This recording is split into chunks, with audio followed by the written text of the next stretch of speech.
Here I am with little black Sambo, but he's not black, he's Indian. I'm Rebecca Brand. This is quite the episode. A lot of things are happening right now. To give you another news flash, which is pretty interesting. Here we have SAMBO'S in Santa Barbara, California.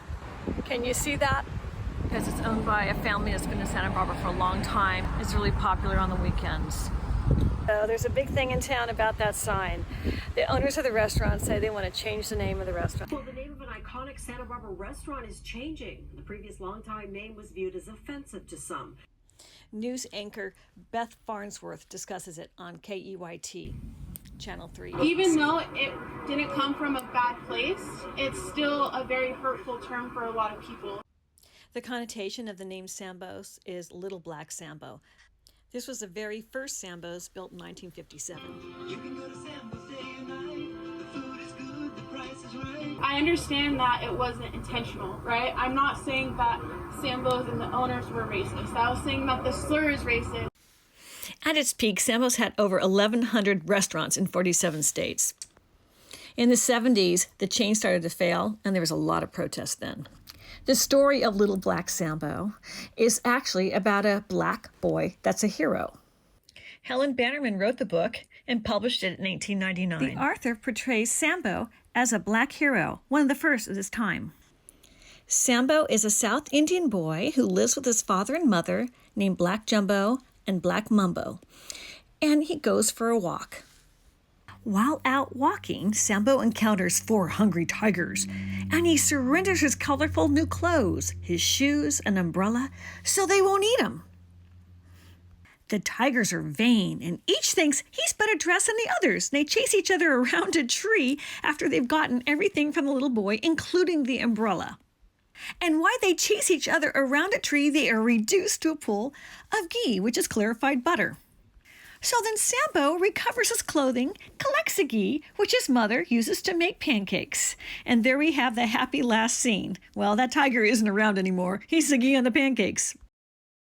So with that story concluding with a pile of butter, perfect for pancakes, the originators of SAMBO'S just put the whole name in for the restaurant chain. Well, times are changing, and maybe now is a time, finally, to change that name. And since there's one last standing SAMBO'S restaurant in the world in Santa Barbara, California, Rochelle helped put the temporary sign of peace and love up. We don't know what the final name's going to be, but that's in the contenders of names. In 1957, when the chain was founded, the restaurant's name came from an abbreviation of the owners' names, Sam Battistone and Newell Bonnet, SAMBO. However, with the story of Little Black Sambo, I guess they adopted that story to be the theme of their restaurant at the time. And Santa Barbara was ground zero for the very first one. And by 1979, they changed quickly with the lawsuits and political pressure, and it led the company to change its image. Its rebranding was unsuccessful, and by 1982, there was only the Santa Barbara location left. I grew up in Santa Rosa, California, and I found this old picture of what my SAMBO'S look like. That's where I used to go to breakfast all the time on a very good day with my family. I love the art in there, which is beautiful, colorful. But as a young girl, I didn't know anything about the connotation of what SAMBO'S meant. Protests in Santa Barbara, California. They brought up, hey, you Santa Barbans, you don't really know what's going on if you can go to SAMBO'S and have your brunch and talk like everything's just normal. It's just not. So, really gave us pause, It's like, I think a lot of us lived in oblivion of what it was like to be black in America. And I'm guilty of that. I didn't know. I can't live in their skin. So I apologize. I'm sorry. It's really sad. Well, on the menu they have Mama Mumbo. I don't know. So maybe it is time. Gosh, they have to do a whole lot of rebranding, I guess. That's SAMBO'S. Because that story that was written so long ago truly had a lot of racial slurs in it. Sambo, Papa Jumbo, Mama Mumbo, all of that is racial slurs. No SAMBO'S, it's right here. It started here and it's ending here in Santa Barbara, California. So that was the culture when I was growing up as a little girl. It was just a story. I didn't look past anything. I didn't look depthful, and my parents didn't either. We didn't talk, I had no awareness. I had no awareness. Now we have awareness. It's different. My name is Alex. I've been working here for 1.5 years now, and the situation currently has to do with things that have been going around the world, and SAMBO'S has a pretty historic history behind everything that's going on. It kind of is relevant. I feel like changes are good for everyone, and there's soon to be a change in the name of SAMBO'S, and it should all be peace and love. Right, thank you. Now that's the waiter that I was just talking to, and he was really wonderful and telling me everything that's been going on and all the people coming on. And he says tomorrow there's going to be a big rally on the street here at 1 o'clock. And I'm tempted to not release a video till after the rally. I don't know. But we saw some local people come and hand flyers out and things right here. So I don't know, right in front of SAMBO'S, as long as the place doesn't burn is what I have to say. I still have friends that argue that SAMBO'S should keep the name as SAMBO'S. All over social media, they have big opinions. Like, oh, we shouldn't have to change our name and da-da-da. And it's like, they're white.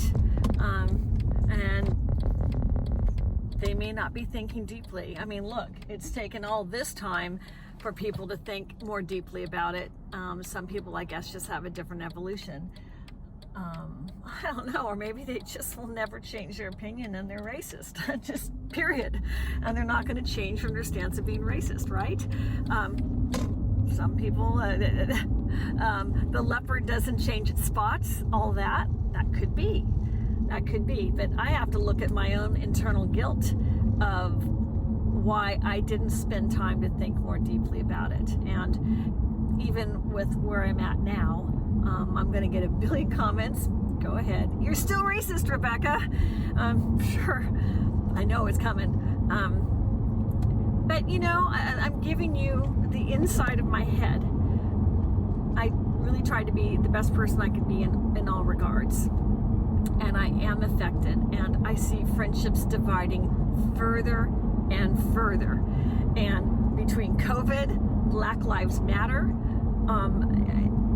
the whole thing, the reopening, the economic disaster that this pandemic has caused, everybody has strong opinions. I think we are all thinking about this on some level, and I guess as we get more ingrained and state more our position, it's harder to move from our positions because we've stated them. We've got to back up our decisions, but I am here to say, I don't know, can we just change our positions? Is it big sin to say, well, you said that one time, are you saying it again? Like when Fauci says don't wear masks and finally explains that no, we should wear masks.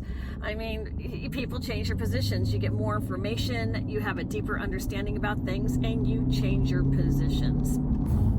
How many people like me put our names on the table waiting list to enter this on the weekends for our pancakes and our favorite dishes, not even thinking what SAMBO'S represents.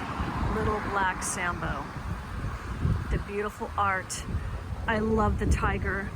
I loved the love I saw in those pictures, but that's not what it means to blacks in America. Here's a mural locally in Santa Barbara with a statement heard around the world. Please, I can't breathe. I'm Rebecca Brand. Subscribe to my channel, and let's get through this together. And wear your mask. I believe in them. I wish you health and happiness and safety. This has been a very hard time for us all. Bye-bye now.